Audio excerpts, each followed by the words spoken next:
तो देखिए बच्चों, आपके सामने है क्लास 10th के मैथ के पहले अध्याय का पहले प्रश्नावली का क्वेश्चन नंबर 3। देखिए इसमें क्या लिखा गया है, अभाज्य गुणनखंड विधि द्वारा निम्नलिखित पूर्णांकों के एचसीएफ और एलसीएम ज्ञात कीजिए। आपको एचसीएफ और एलसीएम ज्ञात करना है अभाज्य गुणनखंड विधि के द्वारा। चलिए पहले क्वेश्चन करते हैं। देखिए पहले आप 12 का फैक्टर करेंगे तो 2 दूनी 4, 4 तिहाई 12। आप इसको लिख सकते हैं 2 की पावर 2 गुणे 3, 3 की पावर 1 लिख लीजिए। ठीक है, अब क्या है 15। देखिए 15 को आप क्या लिख सकते हैं, देखिए 3 बचे 15 तो 3 गुणे 5। ठीक है, 3 की पावर 1, 5 की पावर 1, 21 को लिखिए। ये हो जाएगा आपका 3 7 21, 3 की पावर 1, 7 की पावर 1। ठीक है, देखिए जो भी होना चाहिए वो तीनों होना चाहिए। देखिए 2 आपका इसमें है लेकिन इन दोनों में 2 नहीं है तो 2 की पावर 0 हो जाएगा। ठीक है, अब ध्यान दीजिएगा 3 आपका इसमें भी है, इसमें भी है, इसमें भी। ठीक है, अब 5 देखिए 5 इसमें है, इसमें नहीं है तो 5 की पावर 0 कर लीजिए। 5 ऊपर वाले में नहीं है तो 5 की पावर 0 कर लीजिए। ठीक है, 5 भी बन गया आपका। अब देखिए कौन सी संख्या तीनों नहीं है, 7 इसमें है, 7 इसमें नहीं है तो यहाँ बना लीजिए 7 की पावर 0। 7 ऊपर वाले में नहीं तो 7 की पावर 0 ऊपर भी बन जाएगा। ठीक है, अब देखिए 2 3 5 7, 2 3 5 7, 2 2 3 5 7 सब में है। ठीक है, अब आपको निकालना है एचसीएफ। क्या निकालना है, एचसीएफ। एचसीएफ मतलब क्या, जो छोटी पावर होगी। ठीक है, जो छोटी पावर होगी उसका गुणनफल कर लेंगे तो एचसीएफ मिल जाएगा। तो ध्यान दीजिएगा 2 की छोटी पावर कितनी है, देखिए यहाँ 2 पावर है, यहाँ 2 की पावर 0, यहाँ 2 पावर 0, छोटी पावर क्या होंगे 2।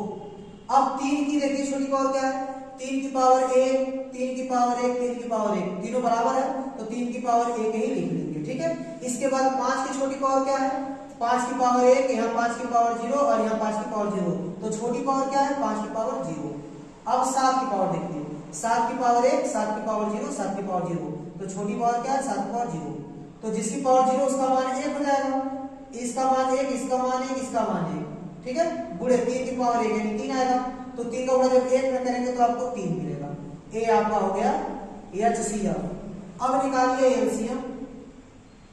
एलसीएम में क्या होता है, जो बड़ी वाली घात होती है उसका गुणनफल करते हैं। तो देखिए 2 की बड़ी पावर कितनी है, देखिए यहाँ 2 पावर है, यहाँ 2 की पावर 0 है, यहाँ 2 पावर 0 है तो 2 की पावर 2 सबसे बड़ी है, गुणे 3 की पावर 1, 3 की पावर 1, 3 की पावर 1, 3 की पावर 1 ही लिख लेते हैं, तीनों बराबर है तो 5 की पावर 0, 5 की पावर 0, 5 की पावर 1 तो बड़ी पावर क्या है 5 की पावर 1।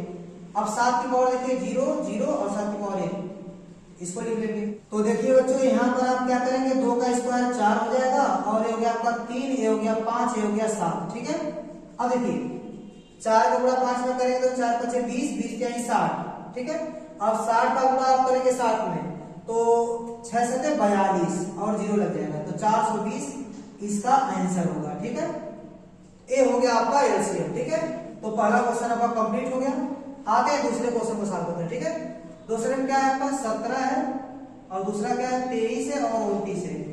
एक खुद अभाज्य संख्या है तो इसका अभाज्य गुणनफल तो होगा नहीं, आप 17 लिख लीजिए, यहाँ 23 लिख लीजिए, ये हो गया 29। अब देखिए 17 इसमें इन दोनों में नहीं है तो 17 को 0 बना दीजिए आप। ठीक है, अब देखिए ध्यान दीजिएगा 23 इसमें है, इन दोनों में तो 23 आप बना लीजिए, 23 की पावर 0, 23 तो इसमें है। ठीक है, यहाँ बना लेंगे 23 की पावर 0। ठीक है, अब 29 देखिए 29 इसमें है, इन दोनों में नहीं है तो 29 की पावर 0 बना लीजिए। अब देखिए 17 23 29 तीनों हो गया। ठीक है, अब आपको निकालना क्या है एचसीएफ। एचसीएफ में क्या होता है, जो छोटी घात होती है उसका गुणनफल। तो 17 की छोटी घात क्या देखिए, यहाँ पर 1 है, यहाँ 0 है, 17 की पावर 0।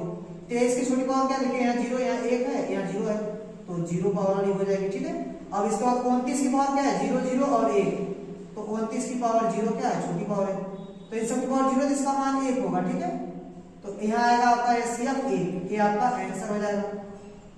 अब देखिए एलसीएम देखिए कितना आता है, एलसीएम में बड़ी पावर लेंगे तो 17 की बड़ी पावर क्या है, देखिए यहाँ 0 0 यहाँ 1 है तो 17 की बड़ी पावर क्या है 1 है। और 23 की बड़ी पावर कितनी है, देखिए यहाँ 0 है, यहाँ भी 0, यहाँ 23 की पावर 1 तो 23 हो जाएगा। ठीक है, 23 की पावर 1 लिख लीजिए, 29 की पावर 0, 29 की पावर 0, 29 की पावर 1 तो 29 की पावर 1। ठीक है, अब इन सब का गुणा कर देंगे तो आपको एल से मिल जाएगा। तो चलिए इसका गुणा कीजिए, 17 का 23 का और 29 का गुणा आपको करना है, तो पहले आप 17 गुणे 23 कर लीजिए, ठीक है। तो 7 तरीके 21, 2 बचेगा, 7 दूनी 14, 14 दू 16, आप लिख लीजिए। 1 का गुणा करेंगे 3 में 3 मिलेगा, 1 दूनी 2, 1 हो गया, 6 3 9 और 2 1 3, इतना मिल गया आपको।